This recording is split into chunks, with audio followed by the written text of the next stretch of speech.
আসসালামু আলাইকুম। আশা করি সকলেই ভালো আছেন। প্রিয় চাকরি প্রত্যাশী ভাই ও বোনেরা, মাদকদ্রব্য নিয়ন্ত্রণ অধিদপ্তর একটি নিয়োগ সার্কুলার প্রকাশ করা হয়েছে, যেখানে কিন্তু বর্তমানে আবেদন চলমান রয়েছে। এই নিয়োগ সার্কুলারটি কিন্তু বাংলাদেশের যেকোনো জেলার যেকোনো প্রার্থী আবেদন করতে পারবেন। ছেলে মেয়ে উভয় প্রার্থীরাই আবেদন করতে পারবেন। তো আজকের এই ভিডিওর মাধ্যমে আমি আপনাদেরকে মাদকদ্রব্য নিয়ন্ত্রণ অধিদপ্তরের এই নিয়োগ সার্কুলার নিয়ে সকল ধরনের তথ্যগুলো জানানোর চেষ্টা করব। এখানে পদের নাম, পদের সংখ্যা, বেতনের স্কেল, শিক্ষাগত যোগ্যতা রয়েছে। আবেদনের প্রসেস সম্পর্কে আমি আপনাদেরকে বলে দেব। কিভাবে আপনারা আবেদন করবেন এই বিষয়টা আপনি জানতে পারবেন এই ভিডিওটা দেখেই। তো ভিডিওটা না টেনে একদম ধৈর্য সহকারে শেষ পর্যন্ত দেখার জন্য চেষ্টা করবেন। আরেকটা বিষয় বলে রাখি আপনাদেরকে, যারা আমাদের ইউটিউব চ্যানেল থেকে ভিডিওটা দেখতেছেন, আপনি যদি আমাদের ইউটিউবে নতুন হয়ে থাকেন, অবশ্যই চ্যানেলটি সাবস্ক্রাইব করে রাখবেন। ফেসবুক থেকে যারা দেখতেছেন জব প্লাস বিডি, অবশ্যই পেজটি ফলো দিয়ে রাখবেন। তাহলে পরবর্তীতে যে সকল নিয়োগ সার্কুলার প্রকাশ করা হবে, আমরা আপলোড দেব, আপনি সহজেই সবার আগে জেনে নিতে পারবেন।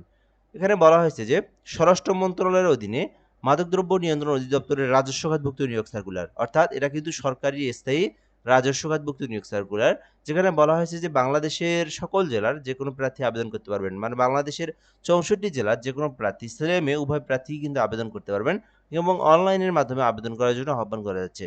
তো এই ছিল মূলত বিষয়। তো প্রথমত পদের নাম বলে দেওয়া হয়েছে উপপরিদর্শক, যেখানে 11 গ্রেডের নিয়োগ দেওয়া হবে। সর্বমোট 32টি পদ রয়েছে এখানে। বেতন স্কেল বলা হয়েছে 12,500 থেকে 30,230 টাকা। এটা হচ্ছে 11 গ্রেডে 2015 অনুযায়ী জাতীয় বেতন স্কেল। এটা হচ্ছে আপনার বেতন আপনি পাবেন, বেসিক বেতন। শিক্ষাগত যোগ্যতার কথা বলা হয়েছে কোন স্বীকৃতি বিশ্ববিদ্যালয় হইতে অনন্য দ্বিতীয় শ্রেণী বা সমমানের সিজিপিএ সহ স্নাতক অথবা ডিগ্রি। অর্থাৎ আপনি যদি অনার্স পাস করে থাকেন অথবা আপনি যদি ডিগ্রি পাস করে থাকেন, তাহলে কিন্তু আপনি এই এই যে উপপরিদর্শক পদটিতে আবেদন করতে পারবেন। এক কথায় আবেদনের জন্য শিক্ষাগত যোগ্যতা শুধুমাত্র অনার্স পাস অথবা শুধুমাত্র ডিগ্রি পাস, তাহলে আবেদন করা যাবে। আরেকটা বিষয় বলা হয়েছে অবশ্যই অবিবাহিত হতে হবে, মানে এখানে আবেদন করতে বিবাহিত হওয়া যাবে না। এরপরে বলা হয়েছে নিম্নবর্ণিত শারীরিক যোগ্যতা থাকতে হবে, যেখানে বলা হয়েছে উচ্চতা। এখানে উচ্চতা পুরুষদের ক্ষেত্রে মিনিমাম 5 ফুট 4 ইঞ্চি উচ্চতা থাকতে হবে এবং মহিলাদের ক্ষেত্রে মিনিমাম 5 ফুট 2 ইঞ্চি উচ্চতা থাকলে কিন্তু আবেদন করা যাবে। বুকের মাপ এবং ওজন এগুলো স্বাভাবিক, এগুলো আপনার যেটা সেটা দিবেন, এখানে দেখে নিতে পারেন। এই ছিল মূলত বিষয়। এক কথায় এই সার্কুলারে আবেদন করতে, উপপরিদর্শক পদে আবেদন করতে আপনাদেরকে অনার্স পাস অথবা ডিগ্রি পাস থাকতে হবে, তাহলে আবেদন করতে পারবেন। আবেদন করতে যে বিষয়গুলো গুরুত্বপূর্ণ, আবেদন করতে বয়স থাকতে হবে 18 হতে 27 বছরের মধ্যে, এর মধ্যে আপনাকে আবেদন করতে হবে, তাহলে আপনি আবেদনটি করতে পারবেন। এরপর বিষয় হচ্ছে কিভাবে আপনি আবেদনটা করবেন এই বিষয়টা কি। এই আবেদনটা কিন্তু 3 জুন শুরু হয়েছে, যেটা কিন্তু পুরো জুন মাসটা আবেদন চলমান থাকবে। বর্তমানে আবেদন চলমান রয়েছে, 30 জুন পর্যন্ত আবেদনটি করতে পারবেন। এবং এই আবেদনটি করতে dncteletalk.com এই যে লিঙ্কটা দেখতে পারতেছেন, এই লিঙ্কের মধ্যে প্রবেশ করে আপনাদেরকে এই আবেদনটি করতে হবে।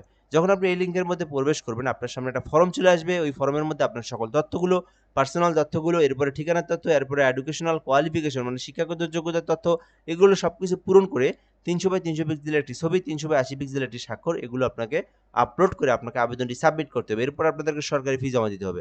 আরেকটা বিষয় আপনাদেরকে বলে রাখি, আপনারা কেউ যদি আমাদের মাধ্যমে আবেদন করে নিতে চান, আমাদের একটা অনলাইন অ্যাপ্লিকেশন সার্ভিস পোর্টাল রয়েছে, যার মাধ্যমে বাংলাদেশের যেকোনো সরকারি চাকরি ঘরে বসে একদম নির্ভুল উপায়ে করে নিতে পারবেন। তো যারা আবেদনটি করতে চান, এই নাম্বার হোয়াটসঅ্যাপে যোগাযোগ করে আবেদনটি করে নিতে পারেন। এছাড়াও যেকোনো চাকরির জন্য হোয়াটসঅ্যাপ নাম্বারটিতে যোগাযোগ করতে পারেন। এরপরের বিষয় হচ্ছে আপনারা যারা নিজেরা আবেদন করবেন, আবেদন করার পর পরবর্তী প্রসেসটা কি? পরবর্তী প্রসেস হচ্ছে সরকারি ফি জমা দেওয়া। তো এইটার আবেদনের সরকারি ফি হচ্ছে ১৬৮ টাকা। অর্থাৎ সরকারি চাকরির গ্রেড অনুযায়ী ফি জমা দিতে হয়। 11 গ্রেডের সরকারি ফি ১৬৮ টাকা।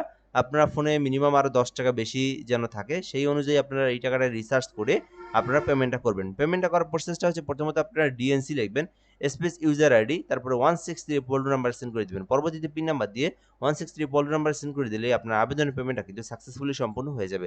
চাইলে আবেদনটি করতে পারেন। আবেদনটি চলমান রয়েছে সরকারি স্থায়ী রাজস্ব খাতভুক্ত নিয়োগ সার্কুলার, মাদকদ্রব্য নিয়ন্ত্রণ অধিদপ্তরের নিয়োগ সার্কুলার, যেখানে শুধুমাত্র অনার্স পাস অথবা ডিগ্রি পাস করে আপনারা আবেদন করতে পারবেন। আর উচ্চতা মাত্র 5 ফুট 4 ইঞ্চি হলে আবেদনটি করা যাবে। ভিডিওটা এ পর্যন্তই। ধন্যবাদ। ভালো থাকবেন। আসসালামু আলাইকুম।